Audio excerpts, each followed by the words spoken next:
Imagine vocês chegarem na empresa onde vocês trabalham e de uma hora para outra vocês se depararem com um indicador que perdeu totalmente a lógica. Ele vinha com um certo comportamento e aí, de uma hora para outra, ele apresenta um resultado bem diferente daquilo que a gente espera, né? Bem diferente daquilo que a gente tem como comportamento normal. Foi mais ou menos o que aconteceu aqui com a minha conta de água. Né? Eu pago geralmente algo em torno de R$ 100, 90, 110, 120, 90, 80. E aí, esse mês, eu fui surpreendido com a conta no valor de R$ 304,49. Aí eu disse, não, peraí, tem algo de estranho. E aí comecei a investigar, comecei a analisar, e aí transformei isso num case, no estudo de caso para a gente acompanhar. Então, o que é que eu observei, né? Eu disse, olha, peraí, R$ 304, aí eu fui estudar, eu não entendia muito bem aqui a leitura da CAGES, eu fui estudar e disse, opa, R$ 304,49, vou arredondar aqui para 305. Aí comecei a analisar a conta, até que eu baixei, inclusive, o aplicativo da CAGES, que é super bacana, eu aconselho todo mundo a baixar, eu não conhecia, um aplicativo bem de fácil explicação mesmo. E aí eu também vi que tinha o histórico aqui. Eu comecei com o histórico, né? E aí eu fui ver o histórico, só que o histórico ele não vem o histórico de conta de água, de valor. Ele vem histórico medido em metros cúbicos, pelo consumo da água e não pelo valor que você paga. E aí eu olhei aqui que, em média, eu estava pagando aqui, ó, em maio de 2022, ou seja, 12 meses atrás, eu estava pagando algo próximo de 19 metros cúbicos. Aí em junho, 21 metros cúbicos, aí em outubro de 2022, 23, janeiro de 2023, 17, fevereiro de 2023, 16, aí março, 21, abril tinha dado um pouco mais alto e tinha dado aqui algo próximo de 24 metros cúbicos.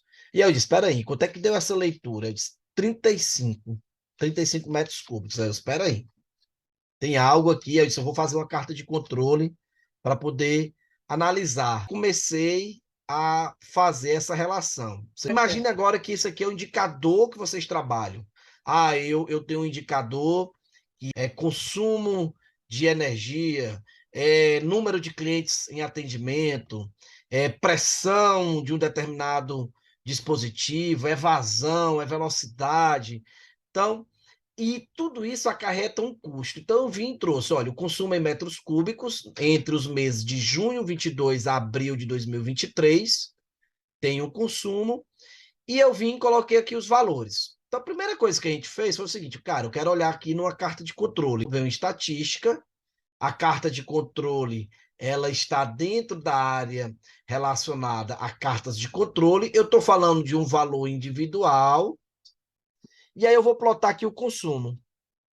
E aí, quando eu ploto aqui o consumo, eu olho para a carta de controle e o que é que eu vejo? Um comportamento normal. Por que é um comportamento normal e por que é um comportamento estável? Quando a gente fala de carta de controle, a gente fala de comportamento estável. Porque eu não tenho nenhum ponto fora dos limites de controle, eu não tenho tendência de pontos subindo, tendência de pontos caindo, descendo. E aí eu disse, não, até o final aqui do período de avaliação, os 12 meses, até abril 23, antes de receber, né, essa última conta, estava normal. Aí eu disse, tá, então vou colocar agora o mês de maio. Vou colocar o mês de maio aqui, valor de 304,49, e vou colocar aqui o valor do metro cúbico, que é isso que a gente está avaliando. E aí vim e rodei de novo aqui a nossa carta de controle. Rodei de novo a carta de controle para consumo, joguei aqui no Minitab, e aí ele traz agora, ele traz uma informação. Ele traz aqui um ponto vermelho, fora dos limites de controle, e aí isso me traz um alerta. Opa, esse ponto está me parecendo uma característica de causa especial. Então, ele realmente parece ser um ponto fora da curva. Não é previsível, não é esperado, dentro do consumo que eu tenho nos últimos 12 meses, E esse comportamento, essa variação que a gente tem aqui, ela é uma variação normal, ninguém é perfeito ao ponto de você não ter variação, mas é esperada essa variação. Aí a gente fica fácil assim, não, isso aqui tem um comportamento diferente, causa especial. Pô, Alan, mas Seis Sigma ele é utilizado para eu fazer redução de variabilidade. Ele melhor se aplica para eu fazer redução de variabilidade, mas eu posso utilizar o conhecimento que eu tenho sobre as ferramentas estatísticas, sobre os métodos, para tentar entender o que é que aconteceu. Pois beleza, eu disse, não, mas eu ainda fiquei na dúvida, né? Será que realmente esse valor é um valor diferente daquilo que a gente está esperando na média? Aí eu disse, não, então eu vou primeiro fazer o seguinte, será que eu espero verdadeiramente um padrão de comportamento antes desse valor? E será que esse padrão de comportamento, a média desse padrão de comportamento, tem a ver com esse alvo de 35? Porque agora o alvo 35 passou a ser uma referência para mim. Né? Eu quero ver se na média, porque eu tenho valores aqui, como eu disse, variando em torno ali de mais ou menos cento e poucos reais, mas que eu tive momentos que eu paguei 148. Teve momentos que eu paguei 140, 139, 165, 96. Então, pode ser que, na verdade, esse valor seja verdadeiro. Aí eu disse, vou fazer um teste de hipóteses. Só que para fazer o teste de hipótese, eu tenho que primeiro saber se esses dados aqui correspondem a um dado com característica normal. E aí o que é que eu fiz? Eu fui lá e rodei estatística básica, sumário gráfico, para a gente ver a normalidade de consumo. Aí disse, opa, consumo. Aí eu disse o seguinte, eu sei, eu aprendi lá na aula com o Alan, que para eu ter uma previsibilidade sobre os dados, o intervalo da minha média, eu quero saber o seguinte, o que é esperado? Olha, a minha média, com o intervalo de 95%, é esperado que caia, ou seja, eu estou falando agora de futuro, porque eu falei até abril, é passado, futuro é qual é o próximo valor que vai cair, ou quais são, na média, os próximos valores que vão cair. É esperado que caia entre 18 e, vou arredondar, 22 metros cúbicos. É esperado, mas é esperado se esse dado for considerado com característica normal. E o que é que diz se um dado é característica normal? Valor de P. Opa, valor de P deu 0,422.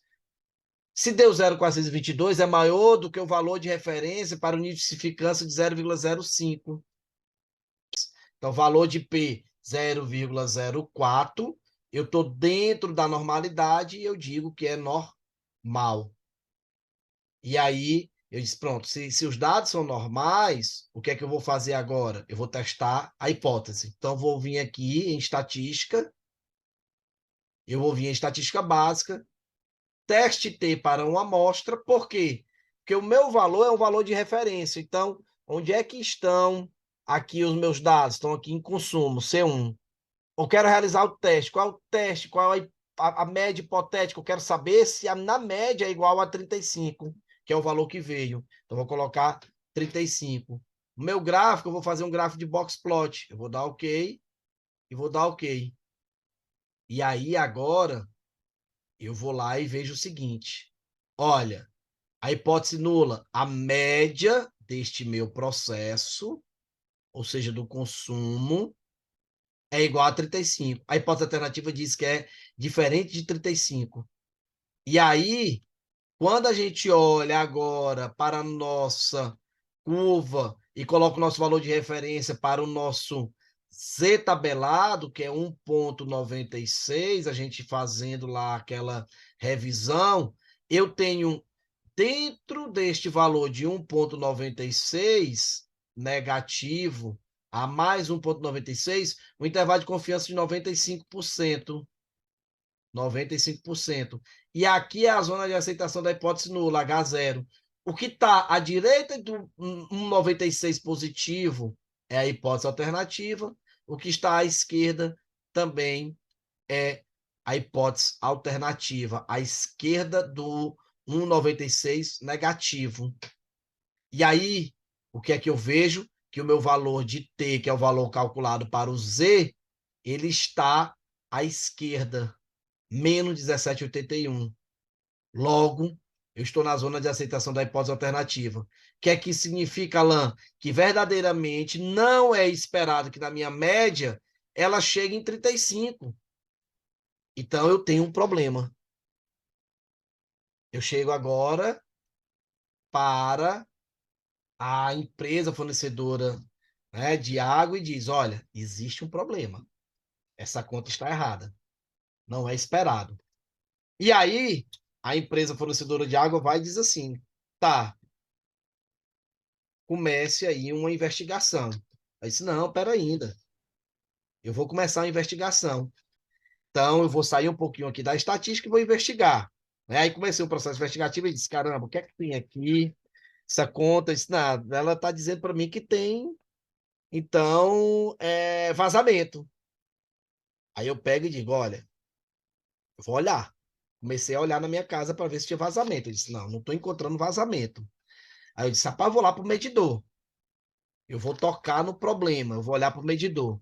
E aí, quando eu toco lá no problema no medidor, eu acho estranho. Sabe quando você não está acostumado a olhar para aquele indicador, para aquele instrumento de medição? Aí você diz assim: caramba, tem algo de diferente aqui, eu não estou sabendo o que é. Aí comecei a observar, esse instrumento de medição está tão novo, eu não me lembro de ele ser tão novo assim. Está muito novo. Aí quando a gente observa, espera ainda. Esse lacre que também está aqui está muito novo. E aí lá no lacre tem um número de referência. Aí espera ainda, esse número de referência deve servir para alguma coisa. Aí você vem aqui na conta e aqui em cima ele tem um número do lacre. Olha, final, número tal. Ah, espera aí, essa conta aqui tem um número do lacre que bate. Aí vou pegar as outras contas. Peguei as outras contas, o lacre era diferente. O que é que tinha acontecido? O lacre tinha sido substituído. Eu disse, no mínimo, o lacre foi substituído, mas não justifica o lacre por si só o aumento da conta. Se o lacre foi substituído, então provavelmente o medidor foi substituído. Aí fiquei observando, comecei a perceber quando a parede está molhada na parte interna do medidor para dentro da minha casa, ou seja, posterior ao medidor. Eu disse: opa, tem algo de estranho aí, como a gente diz, o gato está aqui, né? E aí está aqui o motivo. Toquei no problema, o medidor estava afogado. Eu disse: pronto, matamos a charada.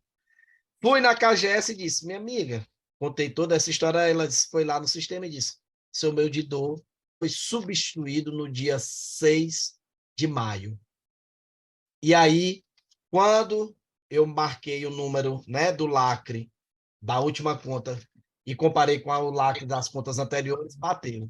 Aí isso foi substituído no dia 6 de maio.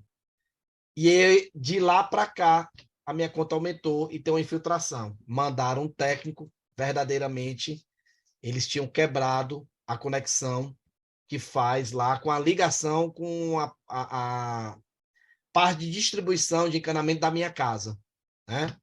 E aí eles foram, substituíram, e assim, com toda a transparência e com toda rapidez, eu fiquei muito surpreso mesmo, porque eu fiz a reclamação numa tarde, mais ou menos umas 2 horas, fui numa central de atendimento da CAGES. No outro dia, 8 horas da manhã, realmente, os caras vieram, fiquei muito surpreso, substituíram o medidor e colocaram outro lacre, é claro. E eu disse: agora é a hora de voltar para a estatística. E eu disse: agora vamos ver quanto é que é a conta a ser paga. E eu voltei aqui para a estatística. E aí eu disse: espera ainda, então como é que eu vou fazer isso? Se eu tenho as seguintes informações que a gente acabou de ver. Eu olhei para a minha carta de controle, o processo é estável. Quando eu coloco o ponto adicional, que foi a próxima leitura de maio, ficou instável, eu tive um comportamento de causa especial, beleza, No entanto, quando eu olho para os últimos 12 meses, que era o comportamento normal, eu testo a normalidade, os dados são normais, porque eu falhei em rejeitar a hipótese nula, porque Pivelo deu 0,4, ou seja, é normal. Se é normal, eu posso fazer o teste de hipótese para comparar a minha média com o valor-alvo. Qual era a minha média com o valor-alvo? Na minha média, 20, variando entre... Minha média variando entre 20, variando entre 18 e 22. Está aqui, variando entre 18 e 22, longe do 35.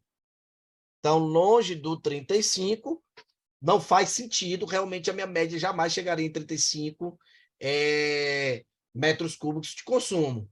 Aí eu disse, beleza, então eu sei que esses meus dados dos últimos 12 meses são previsíveis. Se são previsíveis, agora eu vou fazer uma relação e vou ver se essa relação é positiva.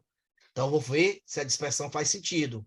Aí vim para a dispersão, gráficos de dispersão, e disse, olha, eu vou fazer a dispersão, mas já vou fazer ela com regressão. Então, eu vou fazer aqui com regressão. Eu vou fazer OK. Aí eu digo, olha, Y é o dado que sai. O dado que sai desse indicador é o valor pago na minha conta de água. O X é a característica de entrada, é a variável de entrada. A minha conta de energia, ela é paga pelaquilo que eu consumo. Será que existe uma correlação entre o dado de entrada com o de saída? Eu disse, não sei. Eu ainda não tinha chegado nessa informação. E aí eu disse, vou testar. Então, o meu Y vai ser o valor pago, o X vai ser o dado de entrada, consumo em metros cúbicos. Eu vou rodar a estatística. Vou dar OK. E aí, olho e vejo o seguinte, opa, a minha linha de regressão, praticamente quase todos os pontos estão próximo da linha.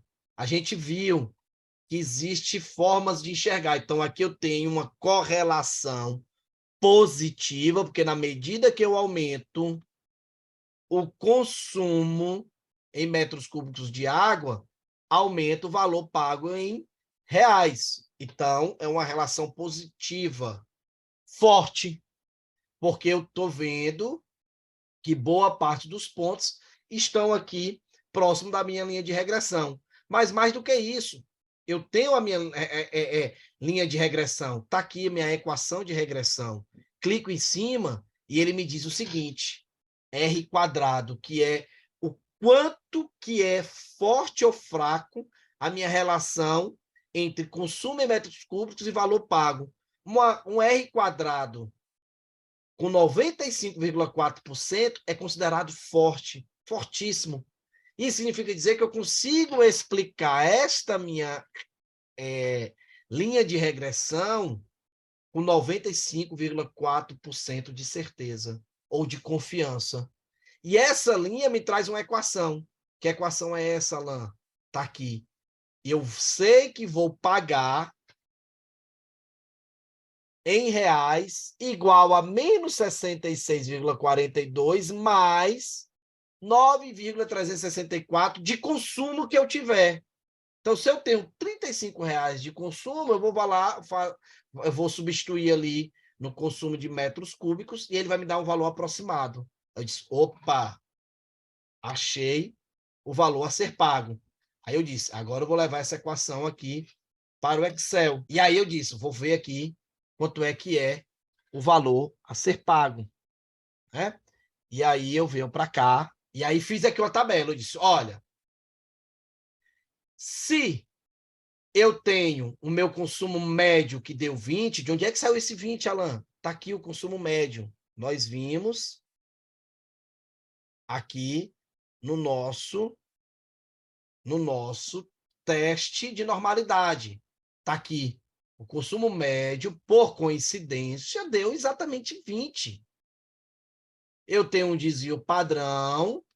Então, esse meu consumo 20 é o que eu tenho de média, mas eu tenho um intervalo de confiança da minha média. 18, 124 e 21, 876.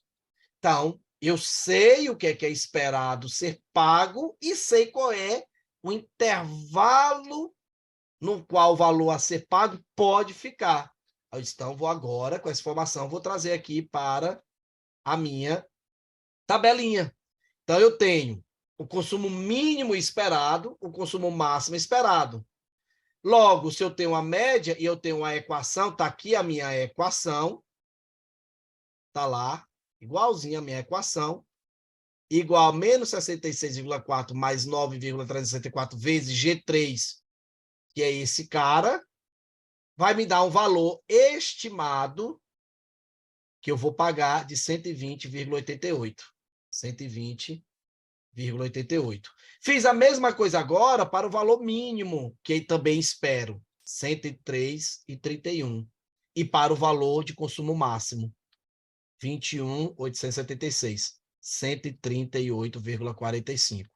Então, eu posso chegar para a CAGES e dizer, olha, eu devo pagar referente à fatura de maio por um problema que não foi cometido por mim, foi uma substituição mal executada do medidor do hidrômetro, a qual ocasionou um problema técnico de vazamento que não estava de responsabilidade sobre o meu condomínio. Eu devo, então, pagar o valor aproximado de R$ 121, variando entre 103 e 138. E aí, Alan, quanto é que é o valor a ser pago? Já recebi no meu aplicativo da CAGES. Né? Então, R$ 124,19. O que é que significa, Alan? Que dentro de um intervalo de confiança, nós acertamos 100% do valor a ser pago. Dentro do intervalo de confiança, 124 ficou muito próximo dos R$ 121 e dentro do intervalo de confiança. Eu consegui ter previsibilidade. Turma, um casezinho aí, né, para a gente refrescar algumas ferramentas e também, né, para despertar em vocês a curiosidade sobre o uso da estatística e dessas ferramentas que a gente trabalhou para o nosso cotidiano do dia a dia. Super coincidência, né, que aconteceu realmente na semana passada, e aí eu fui e disse, eu vou fazer um casezinho aqui, né, para trabalhar aqui, inclusive, com os alunos.